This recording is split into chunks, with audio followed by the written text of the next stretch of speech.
আমরা দুটি দিন উৎসব পালন করতে চাই। একটি হচ্ছে গণভোটের দিন, কি বলেন, আরেকটি হচ্ছে জাতীয় নির্বাচনের দিন। বর্তমান সময়ের দাবি জুলাই গণঅভ্যুত্থানের জুলাই জাতীয় সনদের যে গণভিত্তিক টেকসই গণভিত্তির জন্য গণভোট চাই, অবশ্যই সেই গণভোট নভেম্বরের মধ্যে দিতে হবে।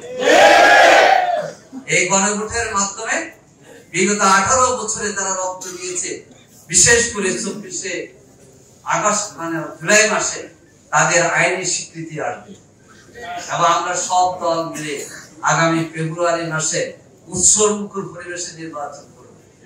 আমরা দুটি দিন উৎসব পালন করতে চাই। একটি হচ্ছে গণভোটের দিন, কি বলেন, আরেকটি হচ্ছে জাতীয় নির্বাচনের দিন। একই দিন হলে উৎসব ক্ষতিগ্রস্ত হওয়ার সমূহ আশঙ্কা থেকে আমরা বলছি 2 দিন 2টা নির্বাচন হবে। আসলে এক্ষেত্রে আমরা ঐক্যবদ্ধ ভূমিকা পালন করে এবং আগামী দিনের চ্যালেঞ্জ মোকাবেলায় মসজিদে জামাত ইসলামী, ইসলামী ছাত্র শিবির, দেশপ্রেমিক ইসলামী দল এবং গোষ্ঠী ছিল। আজকে আমার ভাতিজা, আমরা তাদেরকে বলি রাশেদ। এই রাশেদ প্রধানের হাতে শফিউল আলম প্রধান 28 অক্টোবরের প্রোগ্রাম করছিলাম 2010 সালে প্রেস ক্লাব।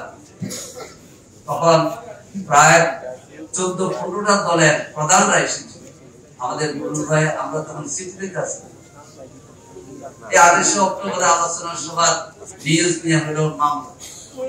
এই মামলা তৎকালীন ভারপ্রাপ্ত আমির জামাত মুকুল আহমদ সাহেব সহ এই 15 থেকে 20 জন জাতীয় নেতাকে বহুদিন চট্টগ্রামে আদালতে যেতে হয়েছে।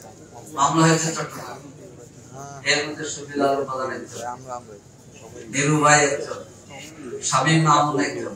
এসব নেতা আলহামদুলিল্লাহ যারা আমাদেরকে সহযোগিতা করেছেন, ধন্যবাদ। যারা ইন্তেকাল করেছেন তাদের জন্য আমরা আল্লাহর কাছে দোয়া করি, আল্লাহ তাআলা তাদের জান্নাতের কবরকে জান্নাতের টুকরা বানিয়ে দিন।